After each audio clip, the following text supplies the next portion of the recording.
que nos trae es la presentación de este libro que tenéis aquí. Es un libro de entrevistas con el autor fallecido en 2008, David Foster Wallace,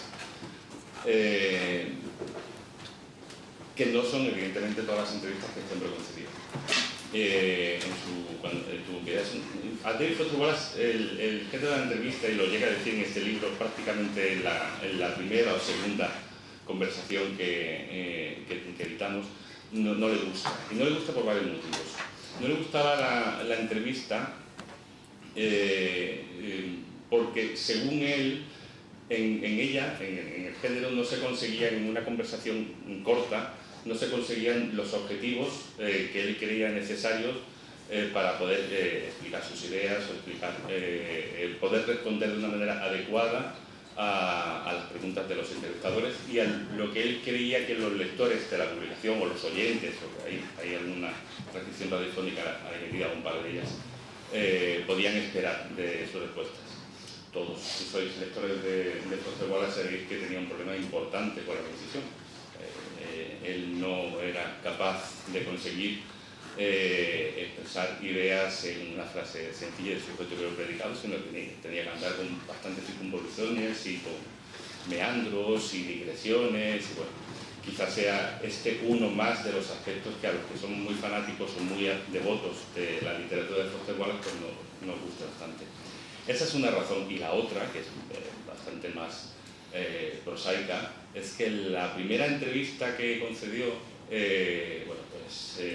lo explica también en este libro, el entrevistador, cuando llevaba media hora hablando con él, tuvo que apagar el magnetófono y explicarle unas cuantas cosas acerca del género de la entrevista. Esto no lo puedes contar, este tipo de cosas no lo puedes decir, y bueno, pues más o menos era un tipo que tenía 23 años, ¿no? Era lógico.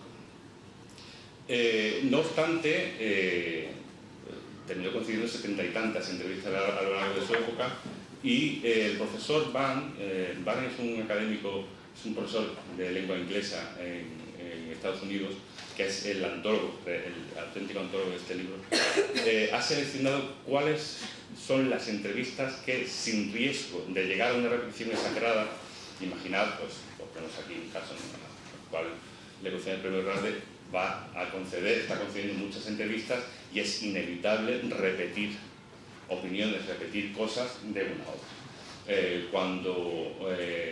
Por poner un ejemplo, Foster Wallace publica La broma infinita, la repercusión mediática es muy importante, tanto por la dimensión del libro, por la calidad, como porque la editorial Little Brown decidió hacer una apuesta comercial importante, un esfuerzo de marketing muy grande, y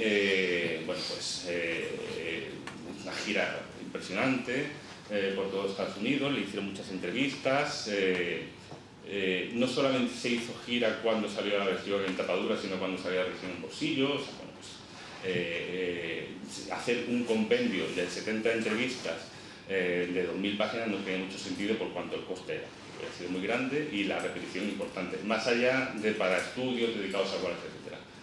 Entonces, las 20 entrevistas que tenemos aquí son según su criterio, y hay que respetarlo, por lo menos nosotros lo respetamos, el profesor Pan, son las que dan la medida cabal de cómo era este señor en sus relaciones con los demás. Evidentemente no podemos conocer a un autor, además un autor bajo un punto de vista tan importante y con tantas facetas, nosotros como lectores no podemos conocerlo ya. No tenemos unos diarios que se sepan, mañana aparecen unos diarios por ahí escondidos, algo he leído de una edición de cartas y mails entre Don DeLillo y él, y bueno, esto pueden estar saliendo cosas de Foster Wallace durante años, ¿no? Porque si habéis entrado en, creo que se llama Harry Ransom Center, ¿no? De la Universidad de Texas, que es donde Karen Green y Bonnie Nadel legaron una enorme cantidad de cajas de material del escritor, pues todavía están analizando qué es lo que había ahí, ¿no? Aparte de muchos borradores de sus escritos y todo esto, pues, material personal. Digo que es muy probable que no tengamos un diario de él y no podamos acercarnos a este escritor como nos hemos podido acercar, poner un ejemplo para nuestra opinión parecido, nos hemos podido acercar con el tipo a Kafka.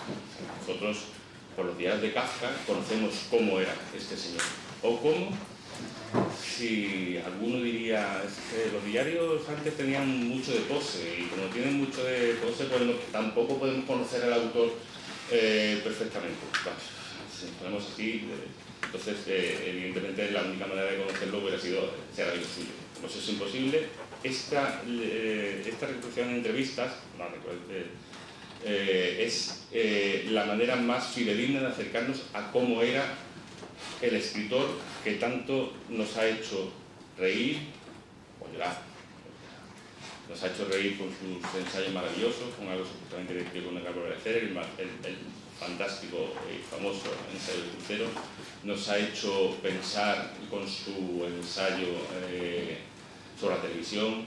Nos ha hecho enfadarnos con su ensayo sobre cuando nos han destrozado a Updike o a Philip Roth, y nosotros pensamos que Updike y Philip Roth eran elementos literarios válidos y ejemplos buenos, y que nos ha divertido muchísimo con su literatura, con su ficción, y nos ha hecho también, nos ha puesto tristes también con sus títulos. ¿Por qué, por ejemplo, estamos hablando de Wallace? ¿Por qué la prueba infinita? ¿Por qué esa extensión de la prueba infinita? Con este señor, concretamente, lo he hablado muchas veces, porque la prueba infinita era una respuesta a los reconocimientos de Gavis, era una respuesta a la teoría de la gravedad de Pynchon, era una respuesta al plantador de tabaco de John Bath, era una respuesta de Public Banning de Cooper. Vamos a leer los reconocimientos. En alguna biblioteca lo encontramos, hay que hacer malabares para conseguir los reconocimientos. Vamos a leer de Public Banning. No. Este no lo puedes leer porque está en inglés. Es un coñazo. Yo en inglés leo libros de economía, soy economista. Pues no. Oye, y la primera novela de Wallace, esta será malísima, ¿no? Se la publican. Claro, yo con 22 años, no. Esa es de las mejores. Porque no tenía tantas neuras, porque está muy desinhibido, porque es una novela divertidísima y porque fue la novela que lo catapultó a la fama.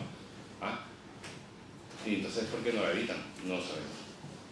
Oye, y este libro con el que tiene una relación de amor-odio tan tremenda, Wallace, My Cousin, My Gastroenterology de Matt Leinart, ¿este libro qué pasa? Yo he visto en Amazon y tiene, 170 páginas. Esto no tiene que ser, no sé, esto no está traducido tampoco. Y vas así, y hay uno, y hay otro, y hay otro, y hay otro, y bueno, y esto es el libro. Bueno, y este House of Bliss, este pedazo de novela tan rara y que ha vendido tantísimo en Estados Unidos, que ¿por qué no la traducen? ¿Por qué no la podemos leer en castellano? O sea, porque hay que comerse el coco con inglés, y es que yo no quiero leer en inglés, yo quiero leer en castellano, quiero leer en catalán si estoy de Cataluña. No está. Preguntas. Pasa un año, pasa otro. Hemos ejemplos, o sea, no se trata solamente de que no se traduzca. Yo conseguí leer V de Pynchon en el año 2008 porque Tusquets se dignó reeditarla en bolsillo. No estaba agotada y en bibliotecas no estaba. Y eso me parece atroz, porque bueno, es que somos tan pocos. Tiene colores el libro, resulta que la maquetación es especial, que no lo puedes hacer cualquiera, pero ya estamos metidos. Bueno, pues hablamos con una editorial amiga, resulta que llevan tiempo detrás de la edición de este libro y decidimos compartir riesgos. Aquí beneficio supongo que no habrá muchos. Compartir riesgos en la edición de House of Bliss. Pero que vamos a montar un lado para un libro. Hombre, el libro merece la pena, ojo, queremos que va a ser el acontecimiento literario del año que viene.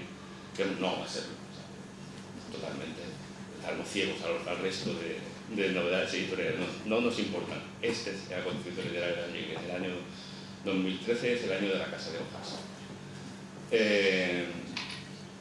Oye, ya que hacemos esto, yo voy a preguntar, Igual le puedo escribir a Boris Nadel y no me manda la porra. Escribo a Boris Nadel y no me manda la porra. Sino que me dice, no te doy el libro. O sea, pero no me manda, es muy amable, pero me dice que no nos deja que le compremos los derechos de la escoba del sistema. Pero voy a mandarte a alguien a España y hablas con ella. Y viene alguien a España en febrero y hablamos con ella y hay un cruce interminable y absolutamente tedioso de mails, digno de relato Foster Wallaceano, y conseguimos la escoba del sistema. Y entre tanto sale este libro. Estamos buscando y aparece próxima edición de entrevistas con David Foster Wallace en este país, pero es que ninguna, que es increíble, ninguna de las entrevistas que hay en este libro han aparecido ni en castellano ni en ninguno otro de los idiomas oficiales nunca. O sea, Philip Roth, un escritor muy importante, se le hace una entrevista en Nueva York y la agencia X la compra, la traduce y se publica en 4 o 5 medios españoles. A David Foster Wallace le hace una entrevista al Washington Post en el año 2006 y nadie compra, nadie se interesa por David Foster, por esa entrevista de David Foster Wallace. ¿Por qué? Pues ese gap que había en la figura del autor ya no existe. Hay bajo nuestro punto de vista, todas las entrevistas tienen un valor indudable, pero hay, bajo el punto de vista personal, dos que se llevan la palma. Una desde el punto de vista vital, que es un artículo, que es precisamente el final, el de Dave Bisky, es un artículo bastante largo, en que de alguna manera viene a rellenar los años oscuros y perdidos de la vida de Wallace. Conocemos 4 cosas, ¿no? Intuimos cosas por su ficción, intuimos que tuvo problemas con las drogas, con la bebida, intuimos que tuvo problemas con la depresión, intuimos que fue un mujeriego. En la entrevista con Divilisky, todos estos detalles absolutamente gossip, o sea, absolutamente de chascarrillo, de una manera bastante elegante. No hay que olvidar que este señor en el año 2009 ganó el Premio Nacional de Periodismo por ese artículo. Esos detalles se nos aclaran. A esto es una entrevista que tiene con el crítico o animador sociocultural, neocultural, Larry McCaffery, cuando crítico y profesor, cuando acababa de publicar, iba a publicar La Prueba Infinita, vivía en Boston. El libro dice, con estos alrededores suntuosos en los que me ves, era absolutamente pobre y miserable, con Mark Costello. Hay una anécdota graciosa que dice que Mark Costello estaba trabajando como abogado en Boston y se iba por la mañana. Wallace se quedaba escribiendo La Prueba Infinita en la casa que compartía con él. Y cuando Costello llegaba y subía por la escalera de incendios, David le decía, cariño, ¿cómo te ha ido el día? Con voz de mujer. Los detalles que la entrevista con Larry McCaffery es fundamental porque, además, paréntesis, se publicó en el mismo número de la Review Contemporary Fiction, en la publicación de Archive Archives, en la que publicó la primera versión del ensayo sobre la televisión, de Jenny Plural. Esta entrevista, él da las claves de por qué escribe lo que escribe y cómo lo escribe, para entendernos. Si os cuento la entrevista, pues no os quitaré el placer de... Porque no fue una entrevista al uso. McCaffery fue a Boston, grabaron 4 horas o 5 de conversación. Cuando volvió a su sitio de partida, hizo una transcripción que dio lugar a 140 páginas. Bueno, pues esto es impublicable, o sea, 140 páginas de conversación no hay quien la publique, y hubo un continuo ir y venir de borradores. El borrador final que se publicó era unas 2000 palabras más cortas del que hay aquí, que es el que el profesor va a incluir.